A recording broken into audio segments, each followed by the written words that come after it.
Hola amigos, ¿cómo están? Mi nombre es Jaime Weisbrot y este es el canal Creyente Racional. A continuación te invito a ver la segunda parte de un debate que tuve con un biólogo de microbiología molecular respecto de si la teoría de la evolución es propiamente tal una teoría científica establecida, digamos, del nivel de la mecánica cuántica o de la relatividad o de la termodinámica, por ejemplo. Presento 5 grandes interrogativas.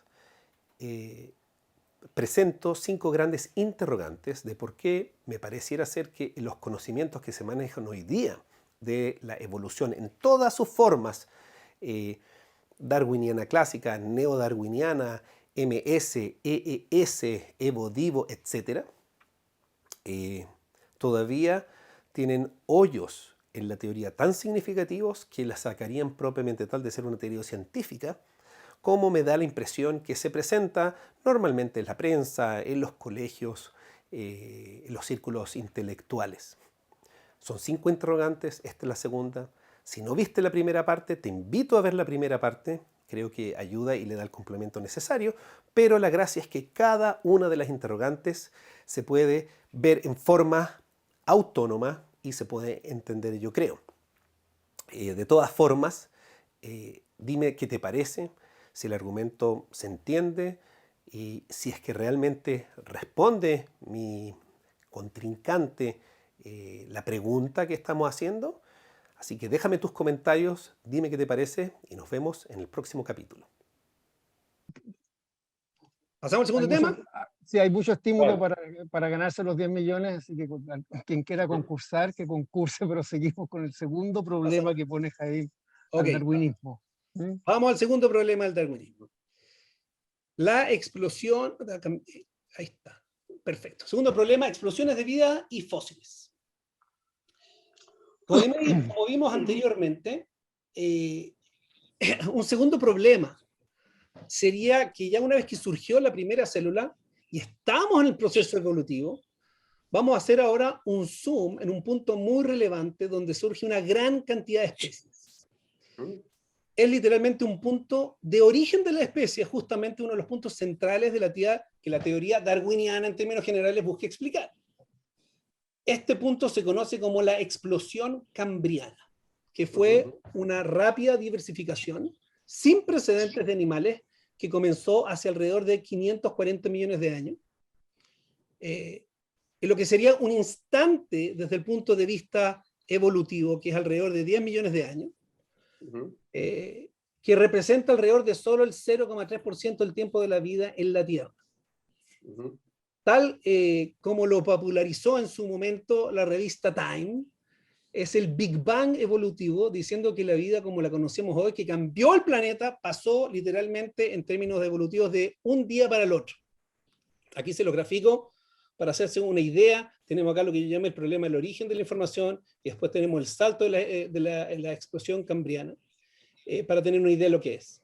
Ahora, el punto es que las vidas anteriores a la explosión, las del precambriano, estaban compuestas por organismos simples como algas pequeñas, organismos unicelulares, bacterias y otras formas de vida multicelulares simples, pero que durante este periodo se produjo un salto cuántico de complejidad, donde aparecieron abruptamente animales con cuerpos articulados de muchas partes, agallas, sistemas nerviosos complejos, ojos, aletas, anos, exoesqueletos, muchos tipos de células nuevas, etcétera, etcétera, etcétera.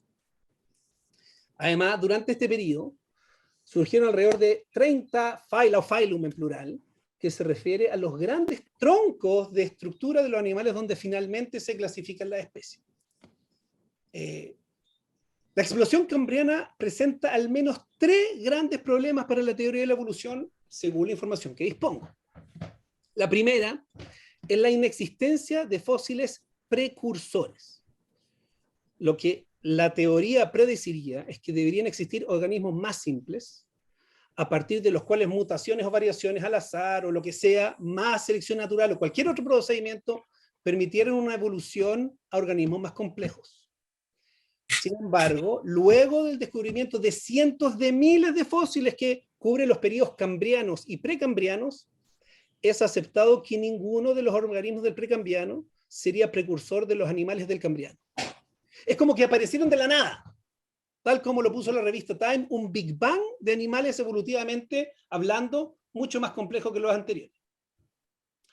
Un segundo problema sería la ventana de tiempo disponible para que ocurrieran estos cambios.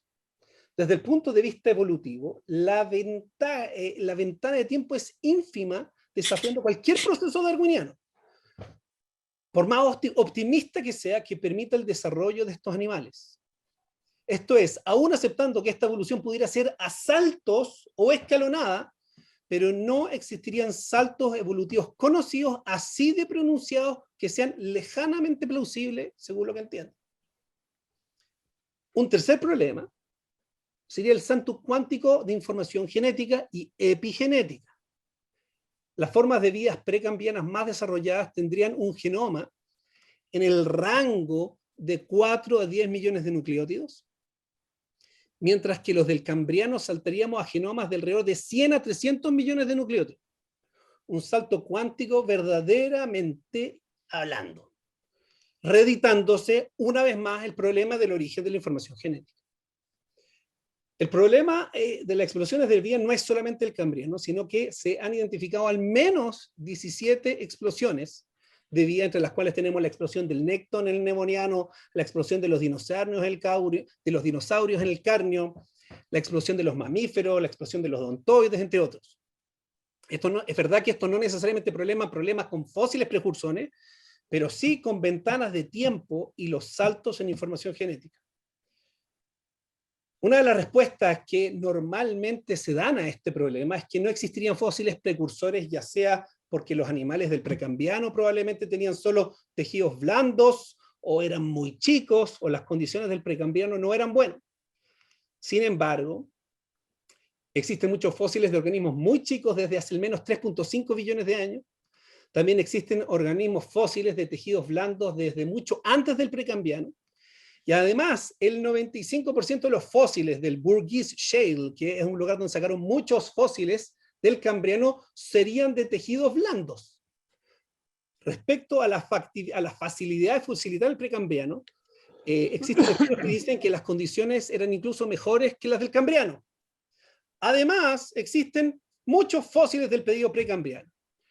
El problema con la explosión cambriana es que da la fuerte impresión de que el origen de la especie, los distintos animales salieron desde la nada en un aparente Big Bang, cuestionando importantemente la teoría de la evolución.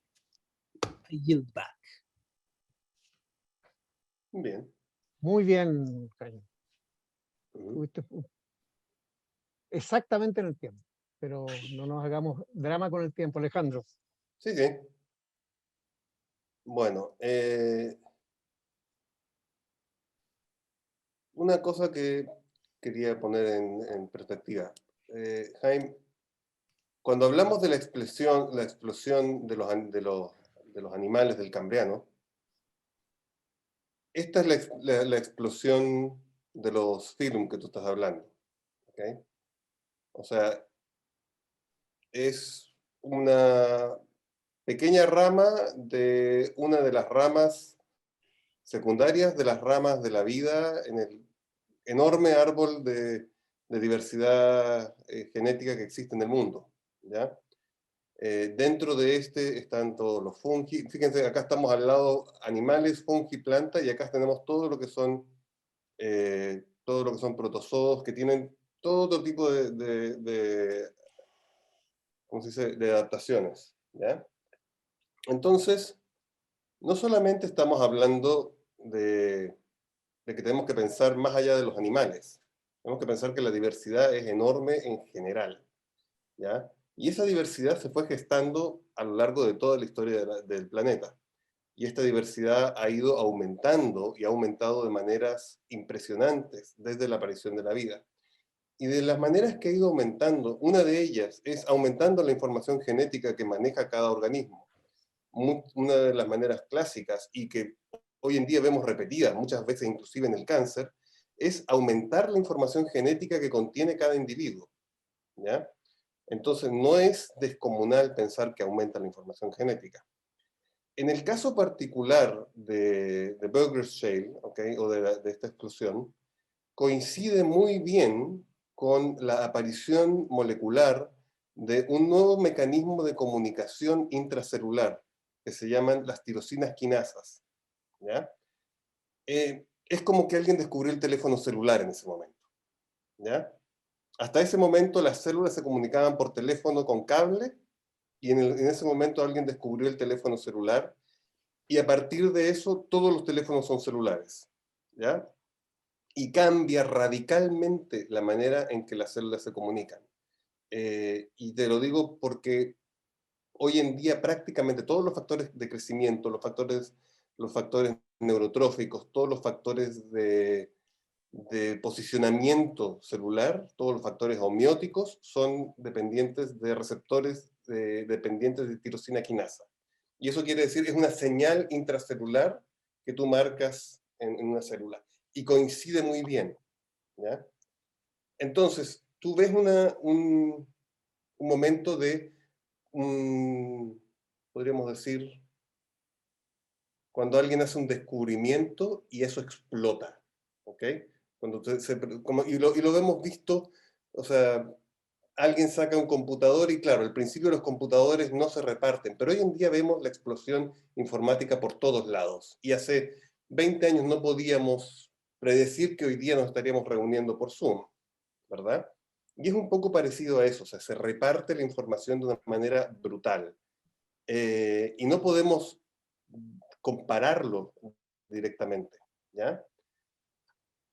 Y por otra parte, el que haya sido en tan corto tiempo no es extraño, por dos motivos. Primero, porque se abren muchos nichos ecológicos, y eso te produce justamente una apertura radical, ¿ok? Y eso es, por ejemplo, un poco parecido a lo que pasa con la fiebre del oro y con todas estas cosas, en que se produce una expansión brutal de nicho. Y además de la aparición del nicho, se produce un evento secundario de nicho, que es la herencia de nicho, que es que no solamente tú vas y colonizas un nicho, sino que tú le heredas el nicho que tú formaste y que modificaste a tu descendencia, ¿ya? Entonces tú vas generando cada vez mayor diversidad. Y eso genera procesos de especiación muy rápidos, muy, muy rápidos. Y lo podemos ver reflejado hoy en día en esta aparición de las nuevas variantes del COVID. O sea, fíjense cuántas variantes del COVID tenemos en menos de un año. Y esto ha sido un virus, uno, ¿ok? El virus, perdón, el COVID como virus ni siquiera tiene un mecanismo propio de generación de diversidad. Los seres vivos invierten energía en generar diversidad. No hemos entrado a hablar todavía de lo que es los mecanismos de meiosis y reproducción sexual, que también coinciden en buena parte con las explosiones precámbricas y cámbricas. ¿Okay?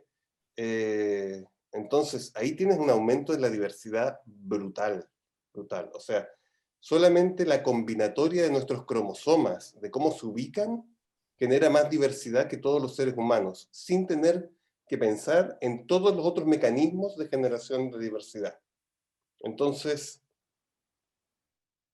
la diversidad es una necesidad de la biología y se invierte mucho en ella. Entonces, no me extraña que hayan habido explosiones. Bien, Muy bien. ¿Algún comentario, Jaime? sí, brevemente. Mira, este tipo de temas, es verdad, es súper complejo y hay tanta información que a veces es muy difícil poder establecer algún criterio. Y yo también en esta situación me puse a buscar algún criterio de cómo poder establecerlo. Y me encontré con que la revista Elsevier, que es Esa es una editorial. la editorial que produce todos los journals de ciencia. No, Pero mira, por ejemplo, dice acá, since el año 2020, more than 99% of the laureates science han publicado en Elsevier Journal. Solo está Lancet, The Cell, ahí está, esta es la editorial Elsevier. Publicó este libro, o sea, de este autor, donde presenta hace una presentación de todas las alternativas teóricas epigenéticas de la evolución en el periodo cambriano. No alcanzo a ver el autor, perdón. Ahí está, se llama Nelson Cabej, ¿ya? Ya. Y No lo donde conozco, pero lo puedo buscar. ahí está los mecanismos epigenéticos de la explosión cambriana. Ahí salen las temáticas, se los puse para que lo puedan ver rápidamente, que cubre básicamente lo que yo someramente entiendo, todas las teorías, y concluye diciendo lo siguiente. Dice, ahora, 150 años después del origen de la especie de Darwin, cuando hemos recolectado un arsenal de fósiles incomparablemente mayor, el hoyo de Darwin se mantiene. La aparición abrupta de fósiles cambrianos es una realidad y todavía estamos preguntándonos sobre las fuerzas y los mecanismos que la impulsaron. Después de la acumulación de un récord fósil inmenso, el desarrollo de teorías relevantes, numerosos intentos de lidiar con las causas de la explosión cambriana, tal como el tiempo de Darwin, continúa siendo uno de los mayores enigmas de la biología moderna. No me parece. Muchas hipótesis, deja terminar acá y te doy el paso. Estoy de Muchas acuerdo. hipótesis han sido presentadas sobre la base causal de la explosión cambriana. Hoy seguimos lidiando con la pregunta, pero sin estar más cerca de entender la naturaleza ni las causas de la explosión cambriana. Adelante. Jaime, sorry, pero perdón. La editorial Elsevier publica muy buenos journals y también publica basura. ¿Ok? O sea, tienes de todo en Elsevier. ¿Ok? Okay. No porque sea la editorial. La editorial lo que le interesa es publicar y te cobra por publicar. Ganan, ese es su negocio. Ellos no ganan porque la publicación sea buena o mala. ¿Ok? En algunos casos ganan porque sea muy citada, pero no porque sea buena. ¿Mm? Entonces, yo no conozco a esta persona, no alcanzó a distinguir ahí entre los títulos si se mete con la reproducción sexual, si se mete con el tema de la aparición de las tirosinaquinasas. No lo sé. Estoy viendo que Mario dice que la explosión cambriana habría durado entre 15 y 25 millones de años, que eso supuestamente sería poco tiempo. Perdón, eso no es poco tiempo. No para cuando se abre un nicho ecológico brutal. No es poco tiempo. Entonces, no me convence el argumento de que fuera así. O sea, simplemente, si tú dejas el ingreso de una especie invasora a un lugar distinto, ¿verdad? Vas a tener, por algo tenemos especies invasoras, porque ocupan nichos que se les abren profundamente, ¿ya? Y en la medida que tienes más nichos, más rápido se diferencian. Los procesos de especiación son sumamente rápidos.